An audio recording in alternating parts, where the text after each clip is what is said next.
Hello all of you, good morning. देखिए, आज हम पढ़ने जा रहे हैं weighted register type D A converter.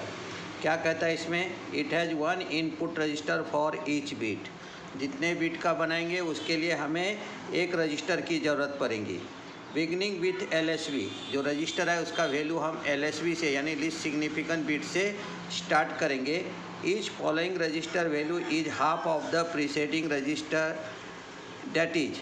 इसका मतलब क्या हुआ कि जो हमारा प्रीसेडिंग रजिस्टर रहेगा, यानी हम एलएसबी से स्टार्ट करेंगे, एमएसबी के तरफ जाएंगे, तो वो रजिस्टर का वैल्यू हमेशा जो है वो हाफ हाफ होते जाएगा। जैसे यहाँ पे एग्जांपल दिया, जैसे एमएसबी से स्टार्ट किया हमने, तो ये एलएसबी है और ये एमएसबी है, तो हमारा क्या हो गया RO/1, तो यहाँ पे हो गया RO/2, RO/4 और n RO/8। यानी हमारा जो रजिस्टर है वो कैसा हो गया, यहाँ पे RO/1, RO/2, RO/4, RO/8। Example के लिए अगर देखा जाए तो अगर हमने RO/1 का वैल्यू लिया 1 ओम, तो यहाँ हो जाएगा 0.5 ओम, यहाँ हो जाएगा 0.25 ओम और यहाँ पे हो जाएगा 0.125 ओम। इसलिए यहाँ पे दिया है the beginning with the LSB is following register value is half of the preceding register that is LSB to MSB, RO/1, RO/2, RO/4 and RO/8. The full scale output voltage is equal to the positive voltage of the binary input signal। और जो हमारा binary input signal है, उस binary input signal को जो voltage देंगे वही हमारा वहाँ पे फुल स्केल आउटपुट वोल्टेज रहेगा। इसलिए एग्जांपल दिया है यहाँ पे कि the full scale output voltage is equal to the positive voltage of binary input signal. जैसे लाइक हमने पॉजिटिव VCC 9 वोल्ट दिया, तो फुल स्केल आउटपुट वोल्टेज भी हमारा कितना हो जाएगा, 9 वोल्ट।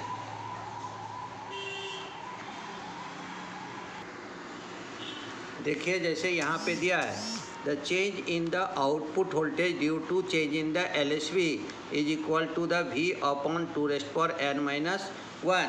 2 का मतलब क्या हुआ, radix of the binary number, और n का मतलब हो गया number of bit. The LSB has weight is the 1/2n-1 where n is the number of bit. तो यहाँ पे हो गया LSB का वैल्यू हो जाएगा हमारा 1/2n-1। अब देखिए, जैसे यहाँ पे दिया है 4 बिट का, हम दिखा रहे हैं the 4 bit digital signal applied to these 4 resistance as shown. यानी फिगर के अंदर में आपको दिखाया कि हमने यहाँ पे क्या किया, 4 रजिस्टर लगाए हैं। This register divider has the load resistance RL, और ये हमने यहाँ पे जो रजिस्टिव डिवाइडर है उसको लोड रजिस्टर लगाया RL। तो देखो, डिजिटल इनपुट दे दिया हमने, जैसे यहाँ पे दे दिया ABCD, तो D हमारा LSB में है, A हमारा MSB में है। इसको हमने इनपुट वोल्टेज दे दिया V0, V1, V2, V3, और रजिस्टेंस हमने ले लिया यहाँ पे RO/1, RO/2, RO/4 और RO/8। जैसे हमने इसको R0 दे दिया, R1 दे दिया, R2 दे दिया, R3 दे दिया। R0 कहाँ है, LSB में, और R3 कहाँ है, MSB में। आप इसको R0 भी कर सकते हो, तो जैसे MSB R3 है उसका वैल्यू हो गया R0/8। यहाँ पे जो है R2 का वैल्यू हो गया R0/4, R1 का वैल्यू हो गया R0/2 और R0 का मतलब हो गया R0/1। R0 और RO बोथ आर सेम, ठीक है। अब देखो यहाँ पे दिया इन जनरल फार्मूला जब निकालेंगे, तो निकालने से पहले मैं आपको ये लोड रेजिस्टेंस बता देता हूँ। ये RL जो है वो कैसा रहेगा, ग्रेटर देन RO, और इस तरह से ये रजिस्टिव वोल्टेज डिवाइडर बना करके यहाँ से आउटपुट वोल्टेज लेते हैं। इसका जब आप फार्मूला बनाओगे, in general formula analogue voltage VA के लिए हम क्या लिखेंगे, यहाँ पे VO2⁻0 plus V21 plus V22 plus so on Vn-1 into 2n-1 और डिवाइडेड बाय लेंगे 2n-1, यानी 1/2n-1 है। तो हमारा क्या हो गया कि 4 बिट है, तो ले लिया हमने 1/2⁴ यानी यहाँ पे हो गया 1/16-1, यानी ये हो गया 1/50। हाँ, where n is the number of bit. अब इसका जो एनालॉग आउटपुट वोल्टेज निकालते हैं उसके लिए हम मिलीमन्स थ्योरम का उपयोग करते हैं। कौन सा थ्योरम का उपयोग करते हैं हम यहाँ पे, मिलीमन्स थ्योरम का उपयोग करते हैं। तो हम देखते हैं अब यहाँ पे मिलीमन्स थ्योरम क्या कहता है।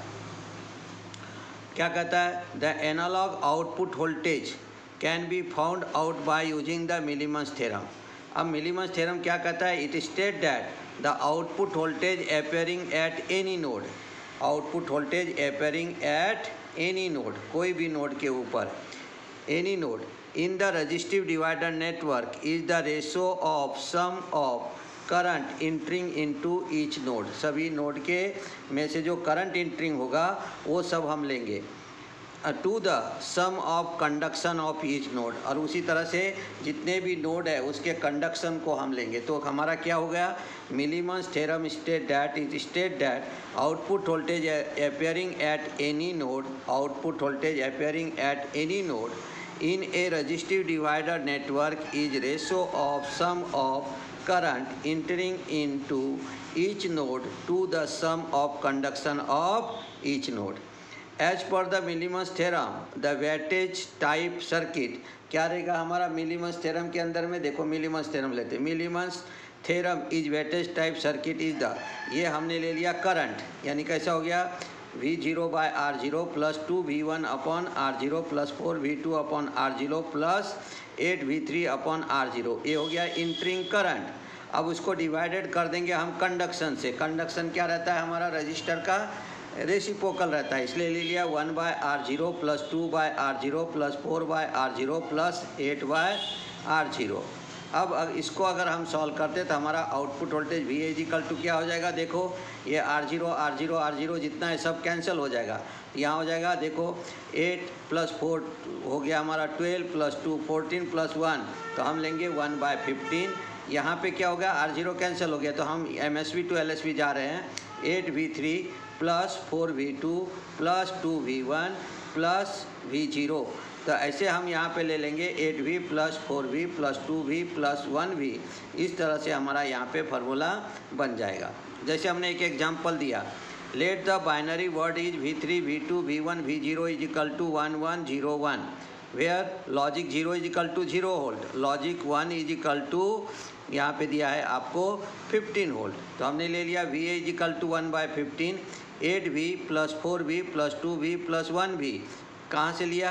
क्योंकि सभी हमारा यहाँ पे 1 1 0 1 दिया है, तो अब देखो इसको मल्टीप्लाइड करेंगे, ये हमारा नॉर्मल फार्मूला हो गया। तो 1 by 15, अब ये 8 × 1 किया तो क्या हो गया? 8V + 4 × 1 किया तो 4V + 2V × 0 किया तो 0V + 1 × 1 किया तो 1V आ गया हमारा। फिर क्या हो जाएगा? यहाँ पे सबको प्लस कर देंगे तो 1 by 15, 8 + 4 12 + 1 हो गया 15 वोल्ट। अब 1 by 15 × 13 × V, आपको V का वैल्यू दिया है 15, ये देखो यहाँ दिया है logic 1 is equal to 15 volt, तो हमने दे दिया उसको यहाँ पे 15 वोल्ट। अब ये 15 वोल्ट दे दिया तो 15 कट गया तो हमारा कितना आ गया? 13 वोल्ट। तो आपको क्या दिया गया कि अगर समझो यहाँ पे बाइनरी है 1 1 0 1 और लॉजिक 1 इज इक्वल टू अगर 15 वोल्ट है और ये लैडर हमारा 4 बिट का है, तो जो आपका गिवन बाइनरी नंबर है वही हमारा आउटपुट वोल्टेज रहेगा। जैसे 1 1 0 1, ये हो गया हमारा यहाँ पे कितना? तो ये हो गया 13 वोल्ट। अब देखो क्या है? Thus the analog output voltage is 13 volt for the digital input 1101. Therefore the circuit convert digital data into the analogue signal, और इसीलिए डिजिटल डाटा को हम एनालॉग सिग्नल में क्या करते हैं? यहाँ पे कन्वर्ट करते हैं। अब हम आपको कुछ एग्जांपल दिखाते, देखो जैसे अब देखो यहाँ पे हमने क्या किया? Digital input 1 is equal to 15 volt ले लिया और digital input 0 is equal to 0 volt ले लिया और ये एनालॉग आउटपुट वोल्टेज ले लिया। अब देखो ये 4 बिट बाइनरी नंबर है, A B C D दिया, A है MSB में, D है LSB में, ये एनालॉग आउटपुट वोल्टेज है। अब अगर आपने यहाँ पे 15 वोल्ट लिया तो आपका हमारा जो फार्मूला है वो क्या था? यहाँ पे फार्मूला था 1 by 15 8V3 + 4V2 + 2V1 + V0। तो जब हमारा 15 लॉजिक 1 इज इक्वल टू है तो जो हमारा यहाँ पे एनालॉग वोल्टेज रहेगा, एनालॉग इनपुट डिजिटल इनपुट रहेगा, वही हमारा एनालॉग आउटपुट वोल्टेज रहेगा। जैसे आपको दिया 0 0 0 तो सभी कैंसिल होकर के यहाँ जाएगा 0 वोल्ट। जैसे दिया 0 0 0 1 तो ये हमारा हो गया +1 वोल्ट। दिया 0 0 1 0 तो ये हो गया हमारा यहाँ पे कितना? 2 वोल्ट। 0011, ये हो गया हमारा 3 वोल्ट। अगर इसको समझना है तो हम थोड़ा सा देख लेते हैं एग्जाम्पल से, आपको ध्यान में आ जाएगा। जैसे मैंने क्या कहा यहाँ पे कि इसका फॉर्मूला क्या रहता है, VA = 1/15 8V3 + 4V2 + 2V1 + V0। अब ये फार्मूला है हमारा। तब इसमें कैसा रहेगा कि जैसे हमने दिया यहाँ पे 1 1 0 1, जो हमने उसके पहले बताया था। दूसरा एग्जांपल ले लेता हूँ, 1 1 1 0। अब 1 1 1 0 लिया तो क्या हो जाएगा यहाँ पे 1/15। अब रहेगा हमारा 8V3 × 1, तो ये हो गया हमारा 8V + 4V × 1, तो हमारा हो जाएगा यहाँ पे 4V + 2V × 1, तो ये हो जाएगा हमारा 2V प्लस यहाँ पे दिया है 0, V0 × यहाँ पे लेंगे तो ये हो गया हमारा यहाँ पे 0। तब ये क्या हो गया 1/15, तो 8 + 4 12 + 2, ये हो गया 14V। अब अगर आपको यहाँ पे दिया है लॉजिक 1 = 15 वोल्ट, अगर लॉजिक 1 = आपको 15 वोल्ट दिया हुआ है तो हमारा क्या रहेगा 1/15 × 14, और V का वैल्यू हम कितना डाल देंगे, लॉजिक 1 यानी 15 वोल्ट। ये 15 15 कट हो गया तो हमारा क्या आ गया 1 × 14 × 0, यानी 1 × 15 आ गया 14 हो गया। तो हमारा आंसर क्या हो जाएगा 14 वोल्ट। इसलिए ध्यान में रखने का कि अगर आपको लॉजिक 1 = 15 वोल्ट है तो हमारा जो आउटपुट है वो 4 बिट का जो सीक्वेंस से हम बाइनरी सीक्वेंस से इनपुट देंगे वही वोल्टेज मिलेगा, जो कि आपको यहाँ पे टेबल में दिखाया गया है। देखो 0 0 0 दिया तो 0 वोल्ट आ गया, क्योंकि लॉजिक 1 = 15 वोल्ट है। 0 0 1 दिया तो 1 वोल्ट आ गया। 0 0 1 0 दिया तो 2 वोल्ट आ गया। 0 0 1 1 दिया तो 3 वोल्ट आ गया। 0 1 0 0 दिया तो 4 वोल्ट आ गया। 0 1 0 1 दिया तो 5 वोल्ट आ गया। 0 1 1 1 0 दिया तो आपको 6 वोल्ट आ गया। 0 1 1 1 ये हो गया 7 वोल्ट। 1 0 0 0 ये हो गया 8 वोल्ट। 1 0 0 1 ये हो गया 9 वोल्ट। 1 0 1 0 ये हो गया 10 वोल्ट। 1 0 1 1 ये हो गया 11 वोल्ट। 1 1 0 0 ये हो गया 12 वोल्ट। 1 1 0 1 जो हमने करके दिखाया आपको 13 वोल्ट। 1 1 1 0 ये भी करके दिखाया 14 वोल्ट। 1 1 1 ये हो गया हमारा 15 वोल्ट। ये कब होता है, जब आपको वहाँ पे लॉजिक 1 = अगर आपको वहाँ पे क्या दिया है, आपको दिया हुआ है लॉजिक 1 = 15 वोल्ट उस समय। अब आगे देखते हैं इसमें कि इसका क्या डिसएडवांटेज और एडवांटेज है। देखो disadvantage of weighted type DA converter, क्या बोलेंगे हम इसके अंदर में कि register use in MSB position is required to handle much greater current than the LSB register. अभी हमने आपको बताया था कि ये हमारा 4 बिट का डायग्राम है। अब इसको अगर मैंने 1 ओहम दिया, ये हो जाता है हमारा 0.5 ओहम, ये हो जाता है हमारा 0.25 ओहम, और MSB हो जाता है हमारा 0.125 ohm.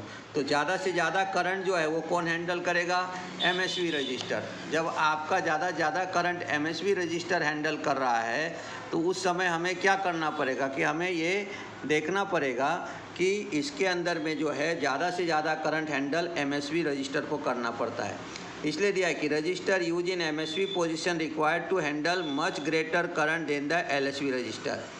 Each register has different value which should be accurate, otherwise analogue output will be improper. और इसके लिए हमें एक्यूरेट रजिस्टर की ज़रूरत है। तो एक्यूरेट रजिस्टर कहाँ से मिलेगा, तो उसके लिए हम प्रिसीजन रजिस्टर का यूज करते हैं। द रजिस्टर वैल्यू में be affected by the temperature change, और टेम्परेचर चेंज के कारण अफेक्ट होगा।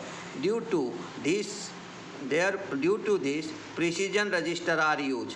और अगर ऐसा कंडीशन रहा तो उसके लिए हमें प्रिसीजन रजिस्टर की ज़रूरत पड़ती है। प्रिसीजन रजिस्टर का मतलब क्या हुआ, एक्यूरेट रजिस्टर हमें वहाँ पे मिलेगा।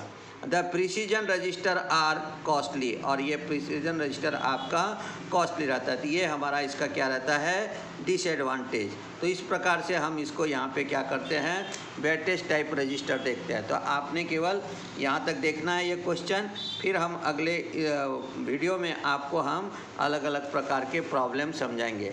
अगर वीडियो पसंद आए तो आप इसे लाइक कीजिए, शेयर कीजिए, सब्सक्राइब कीजिए। धन्यवाद। कल मिलते हैं नए वीडियो के साथ।